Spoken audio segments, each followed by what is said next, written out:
Boa noite, turma. Tudo bem com vocês?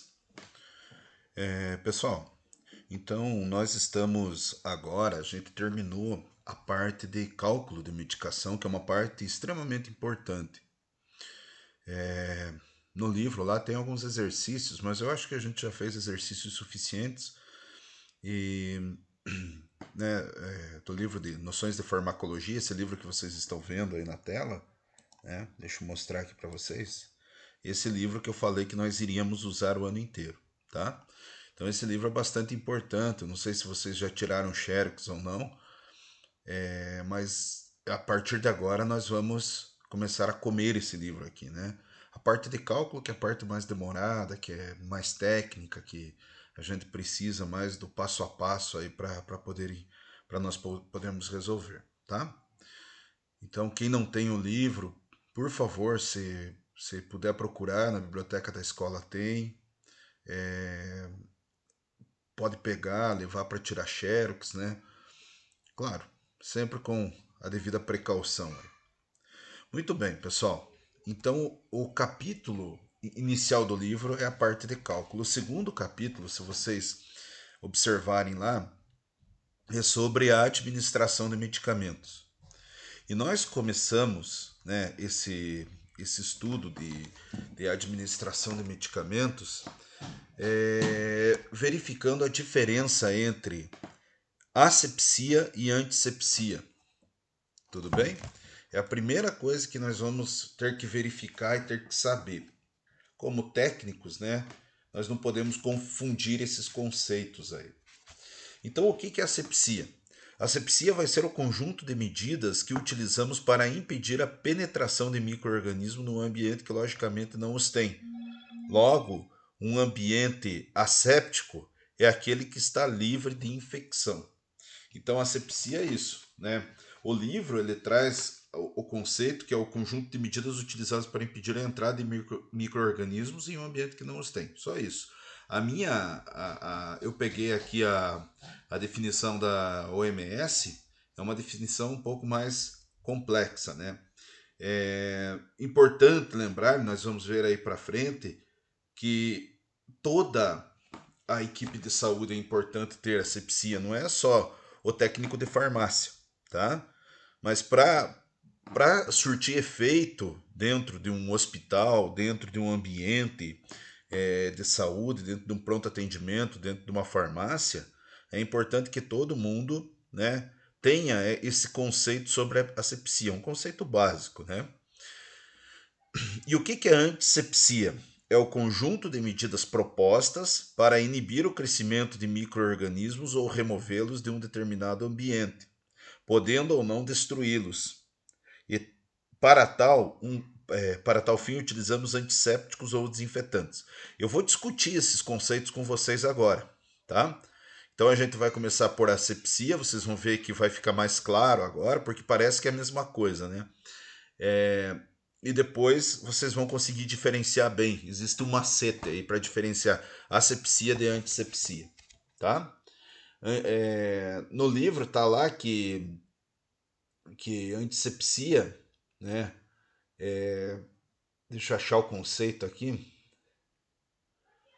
Ó, geralmente as pessoas confundem e utilizam um dos termos para falar de ambos. Antisepsia, porém, é o nome dado às medidas que visam reduzir e prevenir o crescimento de micro-organismos em tecidos vivos. Guardem isso. A asepsia está meio relacionado a material. Antisepsia está meio relacionado a tecido vivo. Tudo bem? Bom, pessoal, então quais que são as técnicas assépticas? Então, a gente está verificando de asepsia. Técnicas assépticas é usar luvas, tá? Fazer o descarte do pérfuro cortante, né, na devida embalagem, fazer bem a lavagem de mão, né? E essas são as técnicas aí assépticas. Tudo bem? Existe uma diferenciação entre a asepsia médica e a asepsia cirúrgica. A médica ela vai estar relacionada às medidas adotadas para reduzir o número de micro-organismos e evitar sua disseminação. conhecida como técnica limpa, inclui a lavagem de mãos, o uso de luvas, o uso de aventais e a desinfecção para conter o crescimento microbiano. Então, asepsia médica são as medidas adotadas para diminuir esse número de micro-organismos. A asepsia cirúrgica são medidas para impedir a contaminação. No livro de vocês traz a explicação que a asepsia médica é quando a infecção já existe, mas se procura evitar por meio dessas medidas. Na asepsia cirúrgica, segundo o livro, é quando a infecção não existe, mas se procura evitar o aparecimento dela, tá? Esse conceito do livro eu acho que está mais fácil, né, de a gente saber. Tudo bem? Então a gente está falando de asepsia ainda, não confunda. E a antisepsia, o que que é? Então a antisepsia, vocês lembram lá do conceito? Nome dado às medidas que visam reduzir e prevenir o crescimento de micro-organismos em tecidos vivos, pele, mucosa, no organismo em si. Tá? Eu não sei se vocês estão percebendo aqui, está sendo colocado um iodóforo, né? Numa ferida, ela está fazendo o tratamento de uma ferida. E aqui está sendo colocado um. Acho que é o triclosan que ela está colocando, né? Não, clorexidina, desculpe. Ela está colocando clorexidina num implante aqui de catéter, tá? Então está fazendo a antisepsia do local. Então a descontaminação de tecidos vivos depende da coordenação de dois processos, a degermação e a antisepsia. Então, o que é degermação? É remoção de impurezas das camadas superficiais da pele. Você lavar a água com sabão, você tomar um banho, você está fazendo a sua degermação, tá? Então, a primeira, remoção de detritos e impurezas da pele. Os sabões e detergentes removem mecanicamente parte da flora microbiana transitória, mas não conseguem remover a flora residente. Então, nós temos uma flora bacteriana residente no nosso organismo que às vezes nós vamos ter que utilizar um produto para ser um produto para fazer a antisepsia, para matar essa flora. Por quê? Porque tem algumas bactérias que são chamadas de bactérias oportunistas e elas podem causar algumas doenças. Né? Vejo em hospitais às vezes. Né? Às vezes uma contaminação, por mais que a equipe durante uma cirurgia faça todo o procedimento correto, utilize tudo que for correto, às vezes pega uma bactéria resistente na pele da pessoa, né, que é resistente a esses degermantes, a, a esses produtos antissépticos que às vezes não conseguem matar e às vezes causam uma infecção, né, sendo de difícil trato muitas vezes. Tá? Então, o que é degermação? É lavar com sabonete, com sabão, tomar banho, tirar a sujeira. Antisepsia, nós vamos ter que usar uns produtos. E um dos produtos aí, que está na moda, inclusive por causa da pandemia, é o álcool 70. E a gente já vai ver isso, tá? Então, pegaram a diferença de antisepsia e asepsia? Antisepsia é redução da carga microbiana em superfícies corporais, em tecidos vivos. Tecido vivo, pele ou mucosa, a gente está falando de antisepsia. Então a gente pode fazer a degermação com água e sabão e usar os produtos aí que para frente vocês vão tá vendo. O que é asepsia? Asepsia é redução de carga microbiana em superfícies inanimadas. Então, superfícies inertes, local ou objeto. Ah, professor, mas lavar a mão está como asepsia, como método de asepsia. É método de asepsia justamente para que se evite a chamada contaminação cruzada. Né? Você retira da sua pele, né, com água e sabão, você vai retirar sujidades que podem estar contaminando leitos hospitalares que você vai tocar, né? Medicamentos que você vai tocar. Então, é um método de asepsia. Mas assim, você colocar um produto em superfícies corporais vai ser antisepsia. A asepsia vai ser limpar a bancada e, claro, a mão, a lavagem de mão é importante para as duas aí, tá? Pode ser tanto considerado como antisepsia e asepsia. Ficou claro? Então tá. Vejam aqui, pessoal, os agentes com características antissépticas. Então não confundam os termos aí, por favor, tá? São termos ainda parecidos, né, para melhorar a coisa. Mas não confundam os termos. A gente está falando de antissépticos, tá? Então aí você já sabe, álcool 70, tá? É, esses, esses medicamentos aqui à base de clorexidina, né?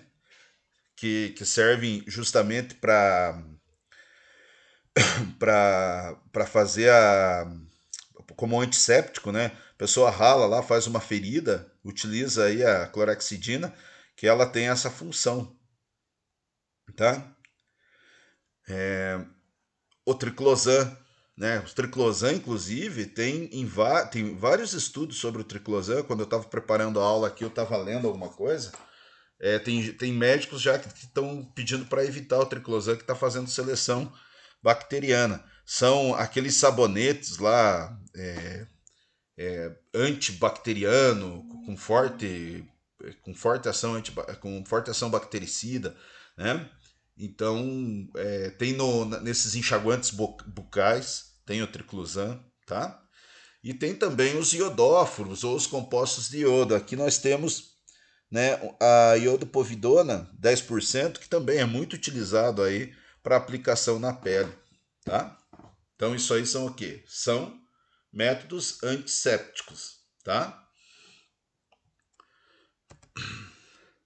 Pessoal, eu gostaria de mostrar para vocês aqui uma coisa importante. Na página 23 de vocês, tem uma tabela, 23, 24 e 25. Tem uma tabela que foi elaborada pelo Ministério da Saúde do Brasil, a Secretaria de Gestão e Trabalho, do Departamento de Educação do Projeto de Profissionalização de Trabalhadores na área da Saúde. Tá? Então esse é um documento retirado do Ministério da Saúde. E esse documento ele traz para nós o quê? Ele traz para nós os desinfetantes e esterilizantes que são utilizados tanto na mão, como os álcoois, né? E como também em bancada. Então são substâncias que são utilizadas para fazer tanto asepsia como antissepsia. Lembrando, na pele é antissepsia. Em bancadas, em lugares inanimados, vai ser asepsia, tá? Eu vou ler um com vocês aqui e eu vou deixar depois de tarefa esse assunto para vocês lerem, para vocês fazerem alguns exercícios, porque não vem ao caso eu ler todos esses, né? É uma ferramenta de trabalho nossa. Inclusive aqui no meu slide eu não achei, eu acabei cortando errado, não é que não achei, os quaternários de amônio e o formaldeído, que são dois desinfetantes aí poderosos utilizados em hospitais, tá? Bom, turma, vejam lá, o álcool. Ação rápida, então as características: fácil aplicação, viável para artigos metálicos, ação ótima na concentração de 70%. Por que na 70%? Vocês já viram que o álcool às vezes é vendido a 46% e às vezes é vendido a 92,6%, inclusive foi proibido, e ainda tem o álcool de churrasqueira que é 80%, ele tem diferentes concentrações. A 70% é uma concentração ótima porque a bactéria ela não consegue encapsular, ela não consegue formar cisto, né? Que é uma forma inativa dela. Por exemplo, 70% significa dizer que tem 70% de álcool e 30% de água. Ela acaba, a célula da bacteriana acaba aceitando esses 30% de álcool, de água, mas leva junto 70% de álcool, que é tóxico. A 46% tem uma ótima ação também. Se não tiver álcool 70, você pode fazer a limpeza com álcool 46, mas não tem uma ação tão tóxica, né?